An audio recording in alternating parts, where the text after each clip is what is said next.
Hello everyone, welcome back to the channel. आप लोगों का स्वागत है और ये हमारी सेकंड एंट्री है जनरल की।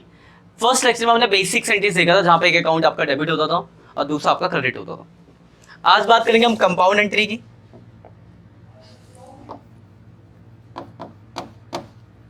कंपाउंड एंट्री तो सबसे बेसिक चीज कंपाउंड एंट्री क्या होता है?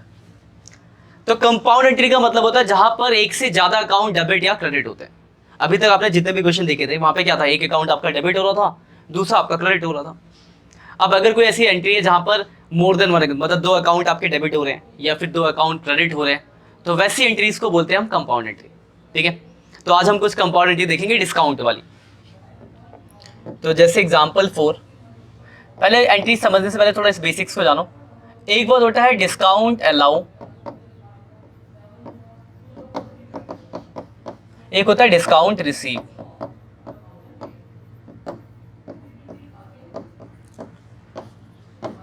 देखो, डिस्काउंट अलाउ का मतलब है कि हम किसी को डिस्काउंट दे रहे हैं, है ना। तो हमारे लिए डिस्काउंट अलाउ क्या एक तरह का एक्सपेंस है। तो एक्सपेंस आपका क्या होते हैं, डेबिट होते हैं, आपने पढ़ा है। दूसरा आपका डिस्काउंट रिसीव। डिस्काउंट रिसीव मतलब आपको किसी से डिस्काउंट मिला, यानी आपके लिए रेवेन्यू है, और रेवेन्यू को क्या करते हैं हम, क्रेडिट करते हैं। ये बात क्लियर है। अब क्वेश्चन ये बनता है कि अगर मैं पेमेंट कर रहा हूं, देखो दो ही वर्ड होगा, या तो मैं पेमेंट करूंगा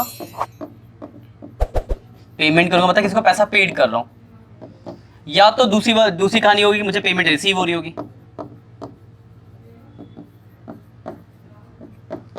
दो चीज तो हो सकती है, या तो पेमेंट मैं खुद किसी को दूंगा या मुझे तो कहीं से पैसा मिलेगा। तो आप बताओ, अगर मैं पेमेंट कर रहा हूं मतलब मैं किसी को पैसे दे रहा हूं, तो पेमेंट करते टाइम डिस्काउंट आपको मिलेगा या फिर आप डिस्काउंट दोगे? पेमेंट करते टाइम डिस्काउंट देंगे। इस एग्जाम्पल पर सपोज मान लो मुझे इसको 1000 रुपये देने थे, तो मैंने कहा लो 800 रुपये का डिस्काउंट दिया, 200 रुपये रख लो। कैसे बोल सकते हैं? नहीं ना। ऐसा हो सकता है ये मुझे कहे कि हाँ अच्छा आप टाइम पे पैसे दो ना सर, तो चलो आपको मैं 50 रुपये का डिस्काउंट देती हूँ। यानी अगर मैं पेमेंट करूंगा तो मुझे डिस्काउंट क्या होगा, मिलेगा। क्लियर है वर्ड? तो जब हम पेमेंट करते हैं तो डिस्काउंट हमें क्या होता है, रिसीव होता है।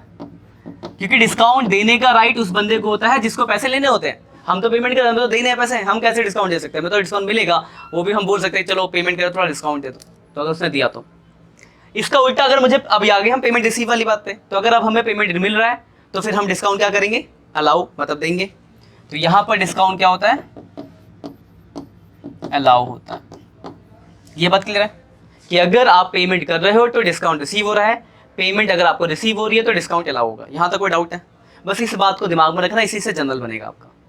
ठीक है, अब देखते हैं जनरल। जैसे एग्जाम्पल 4, पहली एंट्री लिखा है, मान लो पेड टू राधा 1900 रुपये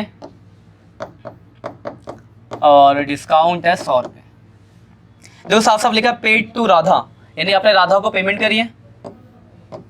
तो डिस्काउंट को तो अभी साइड रखो, पेड टू राधा की एंट्री मैंने आपको लिखवाई थी। पेड टू राधा की एंट्री क्या होगी बताओ? हाँ, मतलब एंट्री हो गया कि Radha debit to cash account. कोई डाउट है इसमें? आप देखो कैश कितना पे किया आपने, 1900, तो कैश में 1900 आ गया। अब आते हैं डिस्काउंट पे। तो आपने पेड किया है, इसका मतलब डिस्काउंट आपको क्या हो रहा है, रिसीव हो रहा है। और मतलब इसका मतलब क्या होगा, होना चाहिए क्रेडिट होना चाहिए। तो बस कर दो क्रेडिट, तो डिस्काउंट पे क्या हो जाएगा आपका, क्रेडिट हो जाएगा, क्योंकि डिस्काउंट रिसीव है। कितना है डिस्काउंट, 100। यानी राधा को आपको पेमेंट कितनी करनी थी, मतलब आपको राधा को पे करना था 2000, पर आपने 1900 पे किया, 100 का डिस्काउंट। तो एक तो ये एंट्री होगी पेमेंट की। जैसे और एंट्री पेमेंट की लिख लेते हैं। मान लो लिखा है paid to Shyam by cheque. अब हमने चेक से पे किया है, मान लो 900 और डिस्काउंट है मान लो 100। तो अगर पेड किया शाम को, तो अब एंट्री बता सकते हो, चेक से पे किया तो इसी की जैसे एंट्री होगी।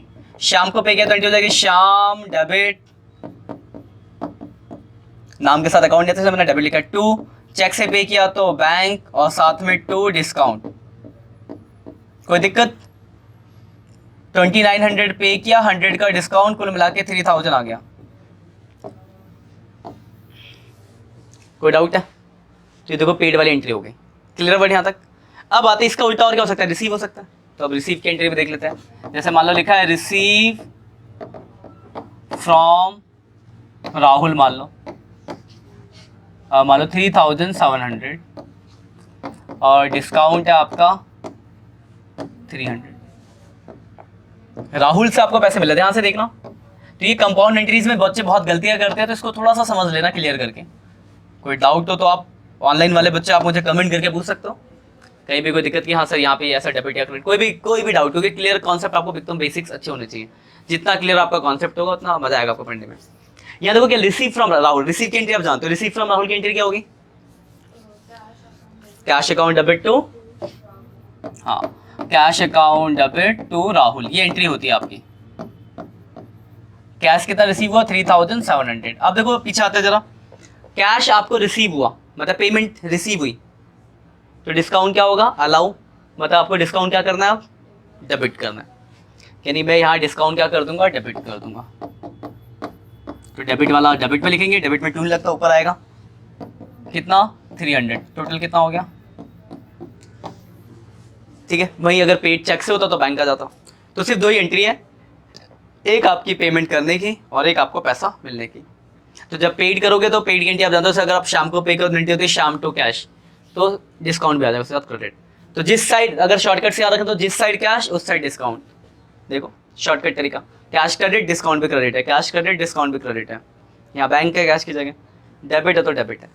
लेकिन लॉजिक आपको बता, लॉजिक के लिए मैंने आपको जो डिटेल में बताया वो है। तो एक तो इस तरीके से क्वेश्चन आएगा कि कैश या चेक से पे किया। एक और थोड़ा सा लैंग्वेज चेंज करके थोड़ा ऐसे क्वेश्चन आता है, मान लो ऐसे लिखा है पेड टू, मान लो कविता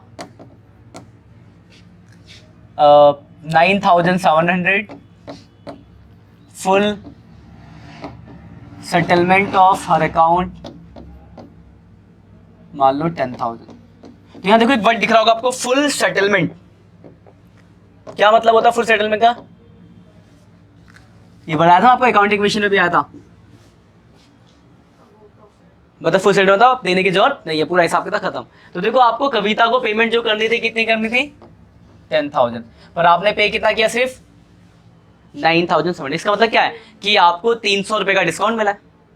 तो एंट्री डायरेक्ट डिस्काउंट लिख के ऐसे भी लिखी हो सकती है, तो ये भी डिस्काउंट वाली एंट्री है।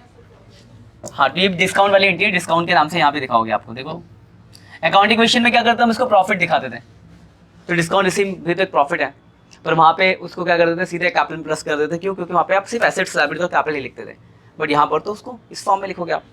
तो देखो एंट्री क्या होगी इसकी? पैसा मिला, पैसे मिलने की एंट्री आप जानते ही हो। अच्छा पेड किया ना हमने, मिला नहीं है, पे करा है। पे किया है तो कविता अकाउंट डेबिट टू कैश और टू डिस्काउंट। पे करना था 10,000, पे किया 9,700 और 300 का डिस्काउंट। तो देखो एंट्रीज इस फॉर्म में भी हो सकती है डिस्काउंट वाले, और एक इस फॉर्म में फुल सेटलमेंट वाले फॉर्म में भी हो सकता है। 2 ही तरीके से इसकी एंट्री आएंगी। तो बच्चे जो भी ऑनलाइन है आप लोग यहाँ से लिख सकते हो, लिख लो पहला पेज स्क्रीनशॉट ले लो, पहला पेज, दूसरा पेज, तीसरा पेज, चौथा पेज। कोई डाउट आपको? रिसीव में भी ऐसा हो सकता है, मान लो लिखा होता है रिसीव फ्रॉम कविता इतना फुल सेटलमेंट, तो एंट्री हो जाएगी cash account debit discount account debit to Kavita. तो ये पेड का भी हो सकता है, रिसीव का भी हो सकता है। क्लियर है यहाँ तक? तो यहाँ तक लिखने के बाद आपको कुछ क्वेश्चन करने हैं एग्जाम पर। ये जो ऑनलाइन आप लोग इस क्वेश्चन को करके एंट्रीज को कमेंट करना, व्हाट्सएप वो क्या कहते हैं नीचे। पहला है लिखा है पेड टू राधा 9,200 और डिस्काउंट 300।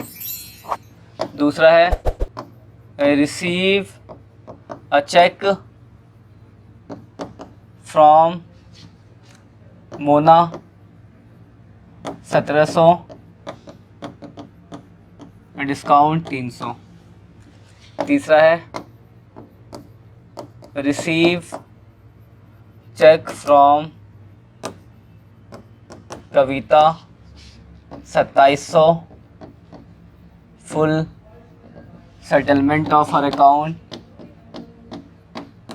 3,000। अगला है paid to Kunal by cheque 9,200 discount 300। अगला है paid to Sohan,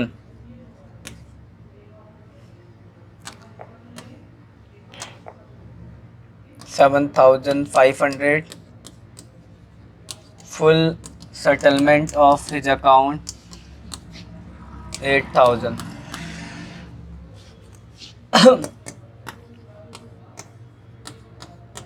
Received from